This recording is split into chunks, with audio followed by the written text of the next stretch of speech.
Guys welcome back to our channel. ಇವತ್ತು ನಾವು cake ಮಾಡ್ತಾ ಇದ್ದೀವಿ.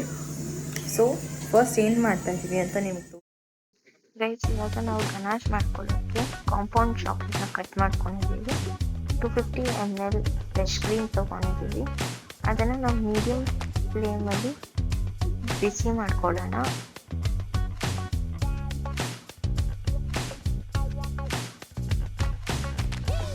ಫ್ರೆಶ್ ಕ್ರೀಮ್ ಸ್ವಲ್ಪ ಕಾಯ್ದಿದೆ, ಅದಕ್ಕೆ ಇವಾಗ ನಾವು ಚಾಕ್ಲೇಟ್ಸ್ ಕಟ್ ಮಾಡ್ಕೊಂಡಿರೋ ಚಾಕ್ಲೇಟ್ಸ್ನ ಹಾಕೋಣ.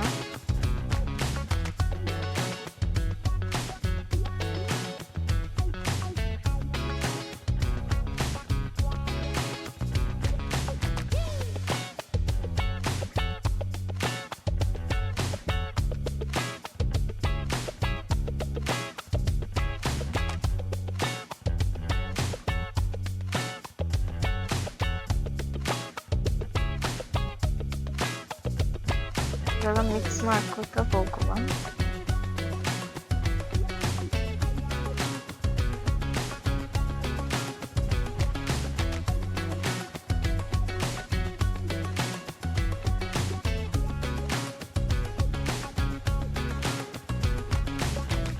ನೋಡಿ ಗೈಸ್, ಇವಾಗ ಗನಾಶ್ ನಮ್ಮದು ರೆಡಿ ಆಗಿದೆ.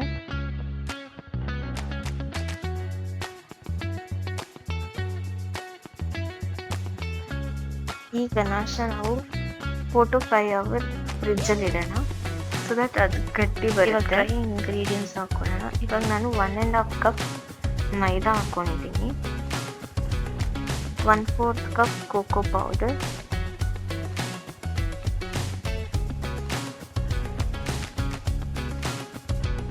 ಹಾಫ್ ಸ್ಪೂನ್ ನಾವು ಬೇಕಿಂಗ್ ಸೋಡಾ ಹಾಕ್ಕೊಳ್ತಾ ಇದ್ದೀನಿ.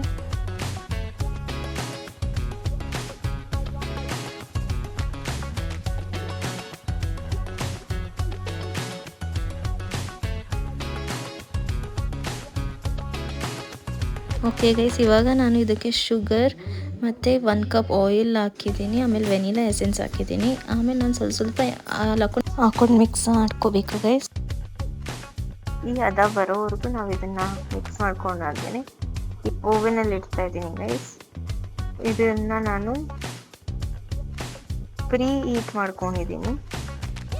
180 ಡಿಗ್ರಿ ಸೆಲ್ಸಿಯಸ್ಸಲ್ಲಿ ಇಟ್ಟು ಫಾರ್ 30 minutes ನಾನು ಇದನ್ನು ಬೇಕ್ ಮಾಡ್ತಾ ಇದ್ದೀನಿ. ನೋಡ್ತಾ ಇದ್ದೀರಿ ಅಲ್ಲ ಗೈಸ್, ಇದು ಹೆಂಗೆ ಕಾಣಿಸ್ತಿದೆ ಅಂತ.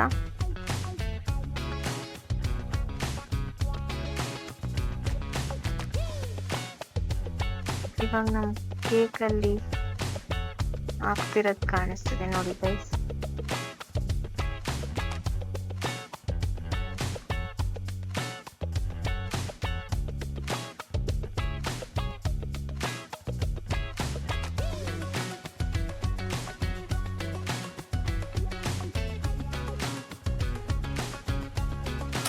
ಇವಾಗ ನಾನು ಕೇಕ್ನ ಓವನಿಂದ ತೆಗೆದಿದ್ದೀನಿ ಗೈಸ್. ನೋಡಿ ಹಿಂಗೆ ಕಾಣಿಸ್ತಾ ಇರುತ್ತೆ. ಕೇಕ್ನ 2 ಭಾಗ ಮಾಡ್ಕೊಳ್ಳೋಣ ಗೈಸ್. ನೋಡಿ ಎಷ್ಟು ಚೆನ್ನಾಗಿ ಕಾಣಿಸ್ತಾ ಇದೆ. ಇವಾಗ ನಾವು ಫ್ರಿಜ್ಜಲ್ಲಿ ಇಟ್ಟಿರೋ ಗನಾಶ್ನ ನಾವು ತೆಗ್ದು ಕೇಕ್ ಮೇಲೆ ಸ್ಪ್ರೆಡ್ ಮಾಡಬೇಕು ಗೈಸ್. ಫಸ್ಟ್ ಇದಕ್ಕೆ ಸ್ಪ್ರೆಡ್ ಮಾಡಿ, ನೆಕ್ಸ್ಟ್ ನಾವು ಮೇಲ್ಗಡೆಗೂ ಸ್ಪ್ರೆಡ್ ಮಾಡೋಣ. ನಮ್ಮ ಕೇಕ್ ರೆಡಿ ಆಗಿದೆ ಗೈಸ್. ನಿಮಗೆ ಇಷ್ಟ ಆದರೆ ಲೈಕ್ ಮಾಡಿ, ಸಬ್ಸ್ಕ್ರೈಬ್ ಮಾಡಿ, ಕಮೆಂಟ್ ಮಾಡಿ, ಶೇರ್ ಮಾಡಿ.